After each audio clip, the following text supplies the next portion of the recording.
Everest. Every year, 400 people summiting Everest, 500 people summiting Everest. But in the whole history of Everest, only 9 women summited with no oxygen. I think it makes kind of a difference.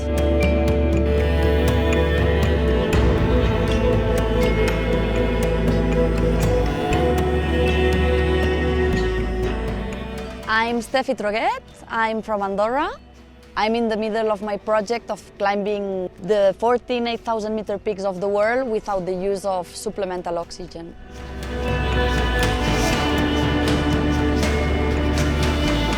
In the world of the 8,000 meter peaks, I started with Nanga Parbat in Pakistan, then I climbed Manaslu, and the last year I was super lucky because I was able to climb K2.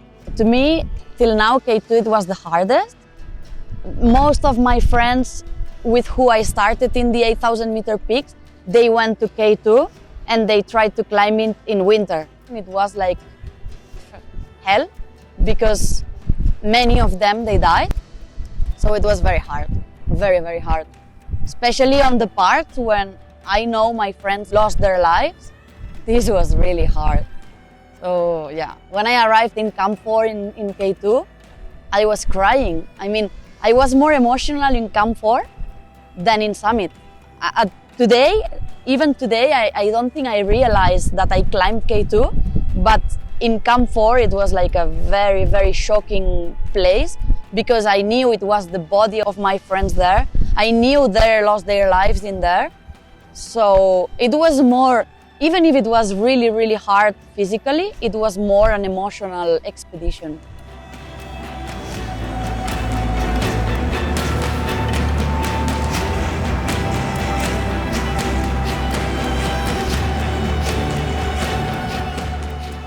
There's a lot of people for this mountain. They prepare physically for it.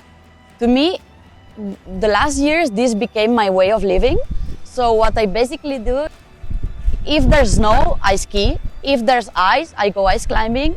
If it's hot, I go cycling or I go rock climbing.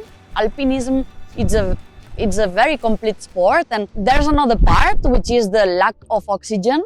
Up there, it's different. I mean, it's not the same doing 200-300 meters of altitude gain, doing it here or doing it at 8,000 meters. So basically what I do is I go before the expedition and I try to do a proper acclimatization in the same mountain. You go up and down and you have your body get used to this altitude before you reach it. It's a very mental sport, but you need the physical base.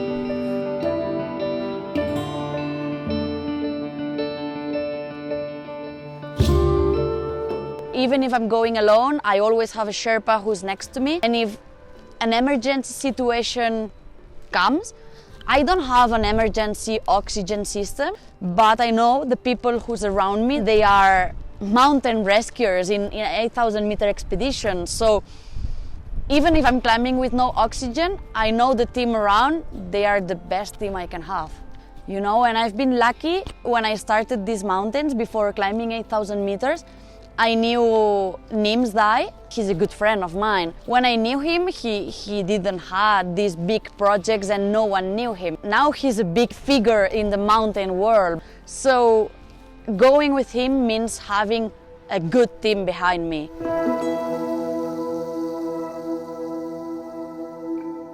Well, in these expeditions, there is a big possibility of not coming home. It's a very, very selfish sport because you're achieving your dreams, but you're leaving your family behind and they're suffering for you. So you're adding the suffering for you to their own suffering. Wow, I know it's a very hard time for my family and my friends also. So yeah, you have a little bit the black and the white part.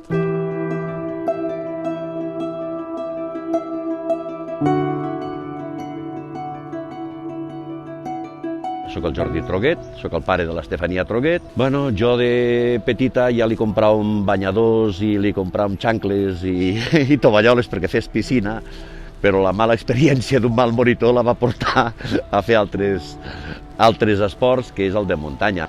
I aquesta última expedició que vol fer de l'Everest, doncs realment estem intrigats, nerviosos i espantats. Amb la Steffi estem en connexió amb un aparell que vull que quan estigui a la muntanya el posi en funcionament i estem en contacte amb ella, que ens marqui segons els temps que ella sincronitza l'aparell per saber si cada minut, 5 minuts o 10 minuts ens marca una senyal de la situació on es troba. A mi que faci muntanyes, si és el que a ella li agrada i l'apassiona, nosaltres l'únic que podem donar-li és suport, perquè és el nostre món i és el meu món en particular, que hi he estat molts anys a la muntanya, i si és el que vol, nosaltres hem de respectar i apoyar-la.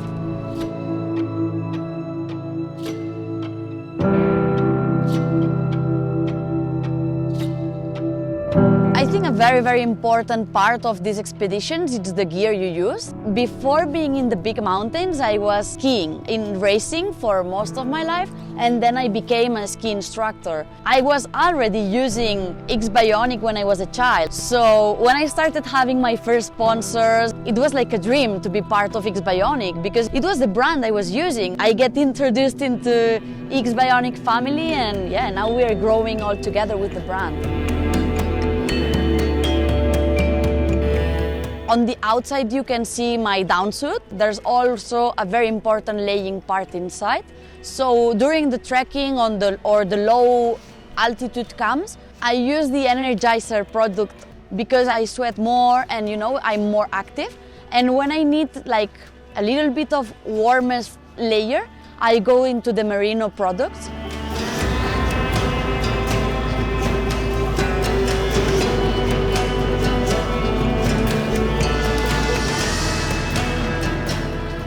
Everest, when you look at the statistics, there's not so many people doing it with no oxygen. Every year, 400 people summiting Everest, 500 people summiting Everest. But in the whole history of Everest, only 9 women summited with no oxygen. I think it makes kind of a difference. It's not gonna be easy. I think it's gonna be a crazy thing. What I learned in these journeys is that anyone, like any normal people, can achieve big dreams.